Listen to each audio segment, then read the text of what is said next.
One of the questions that does come up from time to time when it comes to hypnotherapy is what if this doesn't work for me? And because it can be sometimes more of an investment to do a hypnotherapy session, I thought I would hop on here and just explain this in case that's lingering somewhere in the back of your mind. So, I find especially people who are more busy minded, who are more like overthinkers, very self aware, very like analytical. I know the type, I understand. um, these are the types of folks who would question it. I know for sure before I began doing hypnotherapy, I was also skeptical, which I think is what draws me to be so curious and ask questions, and then have personal experiences to discover for myself. So, first of all, to dispel some of the myths, hypnotherapy and hypnosis in general is not um, equal to unconsciousness or mind control, losing your will or your ability to choose for yourself, or having to completely empty your mind while someone else explores what there on their own. It's not anything that feels invasive in that way, especially not in the hypnotherapy in a therapeutic context. That's what you want to look for sure. So it feels more like, I would say, a resting, dreamy sort of state. It feels almost like that in between sleep, just very deeply relaxed. And you also feel like you can focus your attention on something. Like if you do guided meditations, you'll have a similar experience. If you've had some mild trance experiences, this is just like that. So it increases your ability to receive and to absorb more of your inward experience, really. And so, we do have hypnosis moments regularly in our life, not guided by someone. Like when you're driving that same route home from work, or in the shower, you time sort of gaps. If you're daydreaming, oh my gosh, this is what really intrigued me about hypnotherapy, was using that space of the mind. My brain seems to love going to that trance-like space.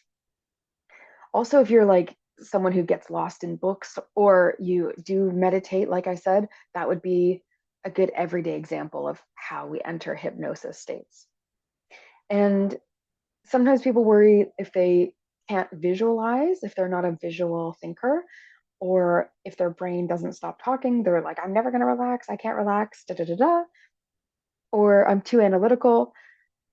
I'm not going to believe that it works because I'm just going to be scrutinizing it and finding proof of it not working. I think that is a choice, by the way. I do think you need to choose to trust in the work that you're doing in healing ways, or if you already know why you do the thing, right? So I already know why I do the thing, so I don't need to do a hypnotherapy session because that's not going to say anything. I already know why.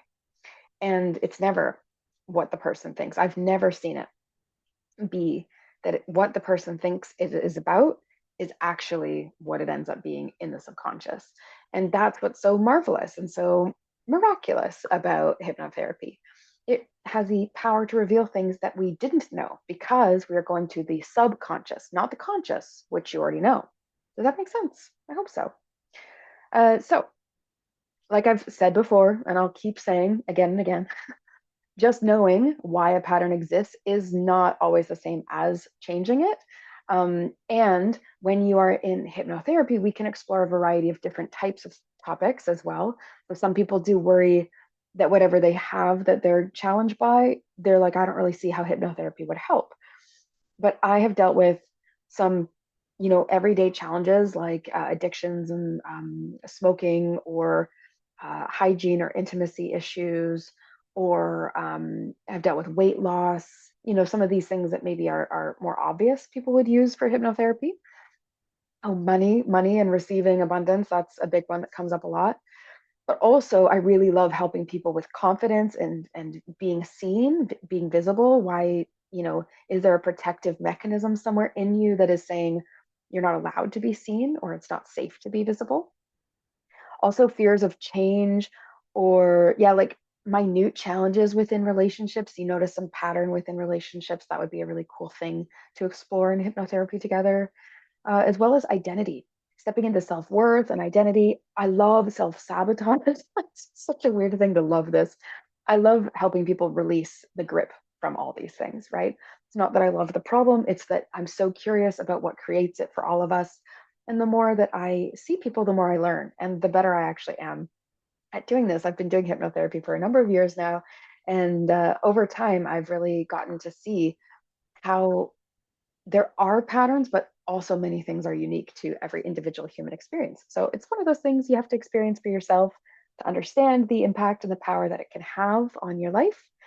And just so it's a collaborative thing. It's not a you needing to do the work or me, poking around in there and telling you what's going on. It's very much guided by me and held also by you.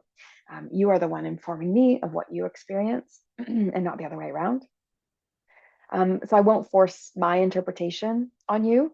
Uh, Only if you were very lost or a little bit overwhelmed trying to put it together, might I suggest something, then you would be welcome to refuse it or not. Like you're not in such a deep sleep that you can't feel what's right or wrong for yourself, truly. And also, because you are participating in the process, um, it needs to be something that you've decided to do. So there are some times where I allow people to book sessions for other people, and hypnotherapy is not one that I would welcome that for, because hypnotherapy, I would prefer that you're actually really ready and wanting to change that thing. Because I'm going in there to fix it with you. I'm not going in there to, dust it up and shine it up and show you your pain again. I'm saying, let's deal with this. Let's put it away. Let's get rid of it. And it's not something that I just magically do for you as well, because there is a step after our session where you would want to re listen to the recording, the transformational part of our session, which gives you the thoughts that you would like to have in your life and helps cue you up to it like a guided meditation every day type thing. And so the more that you do that, the more that you commit that to memory, the faster and deeper and more powerful your change can be. And that requires effort on your part, right? So if you want someone else to do the work for you, this is not really a good fit. So if you are wondering about hypnotherapy, if it might work for you, if it could help you with your particular situation, feel free to let me know what you're dealing with or what you are curious about. Can it help with this, etc., in the comments below, or reach out to me through email or book a session. Just book a session and we'll get right into it. You also don't have to know what you're bringing to the session. We can figure out based on our quick conversation in the beginning of, hey, what's actually the largest challenges presenting in your life, and then we might be able to find a core root to then go and search for more information on. One last thing, I've had every hypnotherapy session that I've done has been a success with every client and friend that I've worked with over the years. The only one time that a hypnotherapy session did not go into hypnosis was when I think so it was with my mother, and I really do dearly love my mother. And I think there's a reason to not delve into your subconscious with your daughter standing by. And so a very helpful mechanism jumped in to say, we're not doing this, right? And she was like, I'm not seeing anything. And I think there's an important thing for me to say that sometimes it is feeling or knowing or sensing. It's not about visualizing. But in this case, it was the receiving part was not ready to be open. That's a totally fair thing. And like I say, every other situation, I've been able to do hypnotherapy with people, which is why I say it's important you make the choice and that you're ready. You're ready to shift something. You're ready to repair. You're ready for an outcome of change. When there is a resistance to welcoming change, that could be possible. Or if there's a resistance to vulnerability shared with me, then of course that would also be something that could pull back the comfort for you. But generally, you feel the call, and when it's time, it's time. And I'm always very blessed to be able to do these hypnotherapy sessions with people. And so I am giving away a number of hypnotherapy sessions this month. Whoever books this month of August 2026, sorry if you're seeing this after the fact, you can still book a session though. But if you're seeing this in August 2026, you can book for $222 off. So it's $333 US for a 2 hour session. Plus, you get this recording and you get that problem dealt with.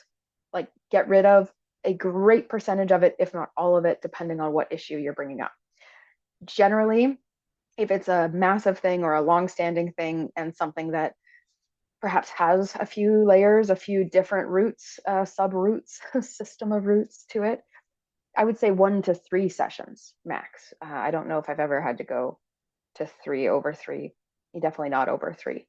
But sometimes, for example, there could be one layer of the issue, then we realize what was really holding it back. Okay, we go and deal with that layer. Then there could be maybe life circumstances or things that challenge the pattern again. And it might take that third to really be rid of it.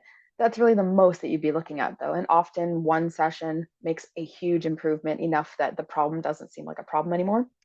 Something very interesting. Often people would like a complete wrap up of a situation, but honestly, that 80-90% is usually actually what we're craving. And that's often what people will find. And it's a very subtle, powerful, and marked change.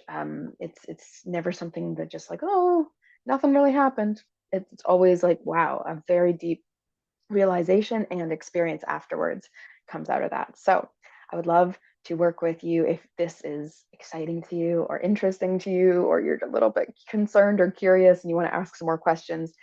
Please feel free to reach out.